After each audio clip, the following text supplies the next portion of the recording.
आए तो भैया के स्वागत में कर देना। अच्छा निर्भय भैया के सामने सब लोग कहो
हम आपके स्वागत में गा रहे हैं मुकेश जी के दिनों में।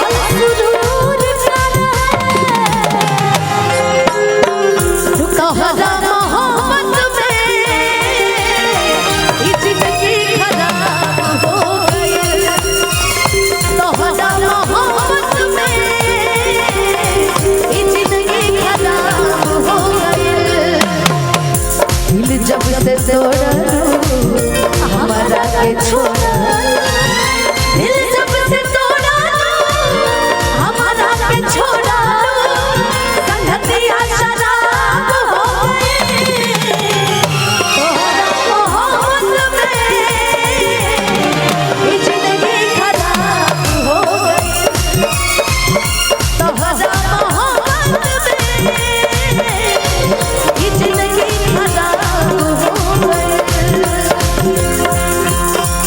दुख दिला कमरिया के कमर में कसूर कर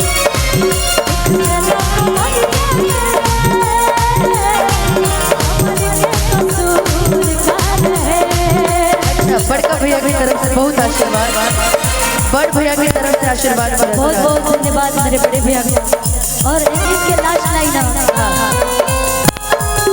भैया तुझे नहीं कवनो पैया हो खाता निकाल से दबैया तुझे नहीं कवनो पैया हो खाता निकाल से दबैया बात करके लाइट जाए बात लम्हा बात करके लाइट जाए बात लम्हा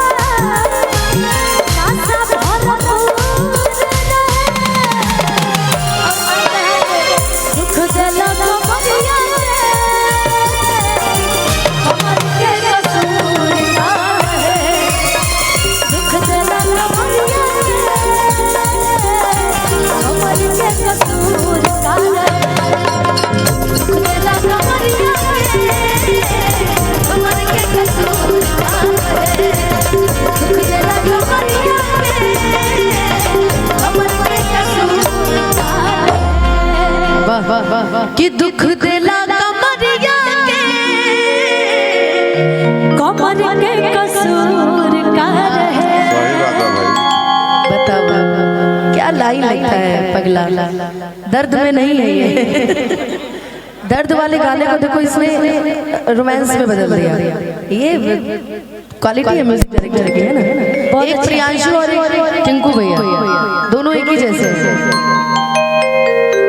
और इन्होंने जब पिया धरेला जब लिखा था तो वो गाना ऑलरेडी किसी और को जा चुका था, किसी को जा चुका था। नहीं, किसको बताओ, जा चुका था और फिर दोबारा मेरे पास रिटर्न आ गया कि नहीं आप गाइए। तो मुझे प्रियांशु जी शायद भैया के घर गए हुए मिलने जुलने। अच्छा, रितेश जी के लिए तो कुछ गाया ही नहीं मैंने। देखो क्या है ना रितेश, शादी किसी की हो, रिसेप्शन किसी का हो, पर हर बार में पकड़ाओगे तुम ही। क्योंकि इंटरनेशनल साले बन चुके हैं।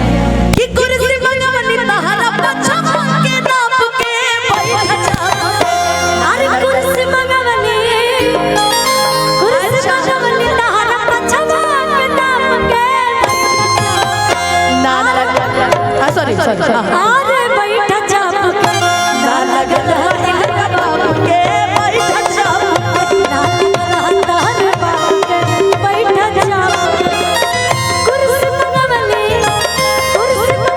तारा पीछा के नाप के, बैठा चाप के कुर्सी मंगवली तारा पीछा के नाप के, बैठा चाप ना लगल हर बाप के, बैठा चाप कि छेना मंगवली तहरा बुहवा के नाप के, आला चाप के ना लगल तहरा बाप के, आला चाप के ना लगल तहरा बाप के। एक सेकंड भैया रुको। अरे कोटवा पहिरला से हीरो ना कहइबा बबुआ। मुझे बड़ा अच्छा लग रहा है।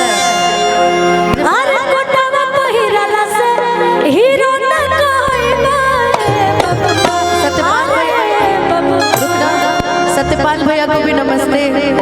MMB रिकॉर्ड्स, आप मुझे इग्नोर कर रहे हैं बट मैं जानती हूँ कि ठीक है आप कहीं और हैं अभी, आप अभी कहीं और हैं, बट हम भी वहीं से आते हैं जहाँ भी आप, तो ये नहीं भूलना है।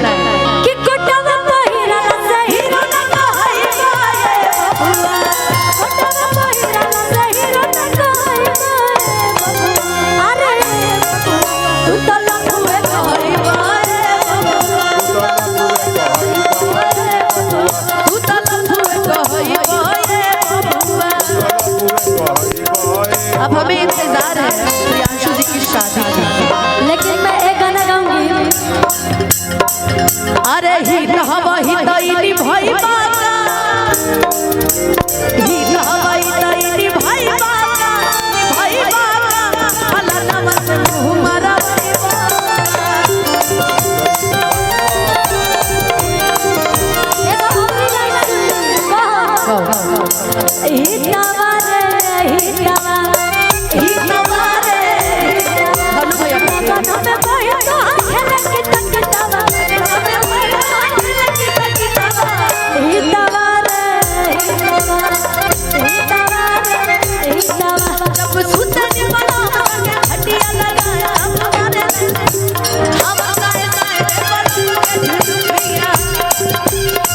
अभी हम लोग एंजॉय कर रहे थे ना इस गाने पे, वाकई इस गाने में बड़ा मजा है ना।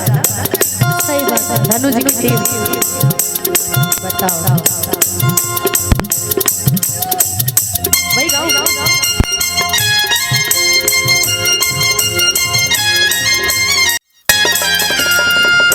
कमर लचकाएगा, कमर लचकाएगा, दिल्ली सरदार हिलेगा, कमर लचकाएगा, दिल्ली सरदार हिलेगा। लेकिन हमको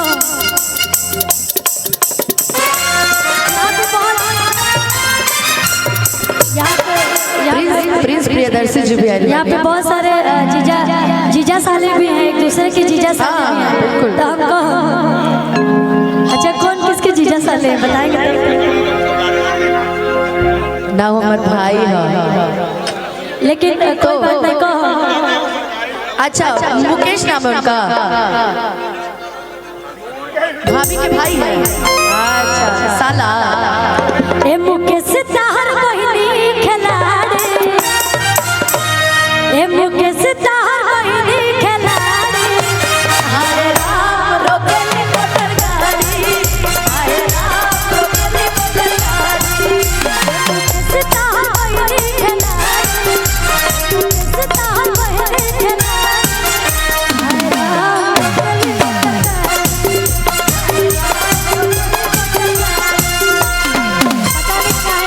जब से लगन स्टार्ट हुआ है मैं मुकेश ही लोग तो गाना ही गा रहे हैं। हाँ मुकेश ना बड़ा वायरल हो गया। बहुत बहुत धन्यवाद। लेकिन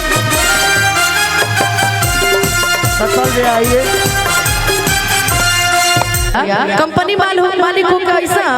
हाँ दिया ही चल बाबू गाओ। कि केहू पुलिस डॉक्टर केहू थानेदार आई तब तो उनको के पौनी बोलो मना डरा तब उनको के पौनी बोलो मना डरा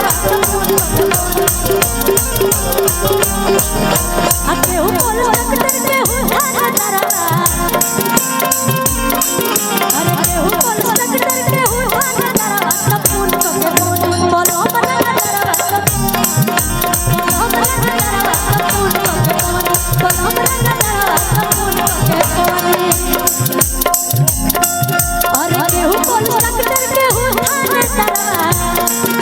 अरे केहू पुलिस डॉक्टर केहू थानेदार तब उनको के पौनी बोलो मना डरा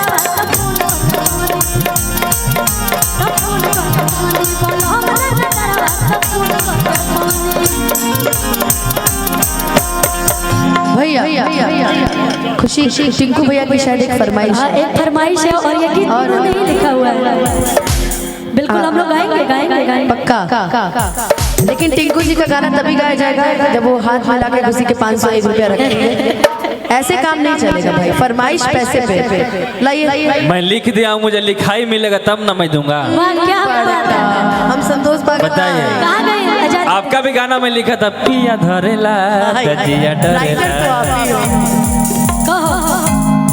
कहो। एक बड़ी सुंदर गीत लिखे हैं टिंकू सर। अरे बहुत सुंदर लिखता है। चेला किसका है? और मात्र 5 मिनट में 5 मिनट में। हाँ ठीक है, मैं शायरी लिख रही हूँ, ये गाना लिख रहा ये है। गाना जरूर आप लोग रिकॉर्ड करिएगा, बहुत सुंदर गीत है, मुझे भी पसंद है ये। नया गीत है, नया गीत। नया गीत है ये, एकदम नया गीत एल्बम में नहीं हुआ है अभी। नहीं एल्बम नहीं है। ठीक है। जे अच्छा चोरा थोबिया स्टार में बजेगा भैया प्लीज। जे चोरा के गाई ओकरा के काली माई देख ली हो। रमागिया भैया कुछ लागल बा, रुक जाओ। लागल लागल नहीं गाओ गाओ गाओ बाबू गाओ। नेता सिर के गुलो लागल नहीं के नेता सिर के गुलो। एगो लड़किया कह दिया अपना लड़कवा से, एक एगो लड़किया कह हर बार एक ही लड़की। एक ही लड़कवा से कि कैसन मोहब्बत कैला। ओहो मोहब्बत के तो गीत गा के हमरा कभी सुखा दे लोग तू हम बुझा तक बस में ना कर कि कैसन मोहब्बत कैला आ तोहरा नलूर रहे आ दुख देला कमरिया के कमर के कसूर रहे। दुख देला कमरिया के कमर के कसूर रहे। कैसन मोहब्बत कैला तोहरा नलूर रहे। जब गीत लिखाई तो हम सोच में पड़ गए कि ई सैड सॉन्ग है कि लोकगीत है कि लव सॉन्ग है, क्या है। कैसन मोहब्बत कैला तोहरा नलूर रहे। दुख देला कमरिया कमर के कसूर रहे। दुख देला कमरिया कमर के कसूर रहे।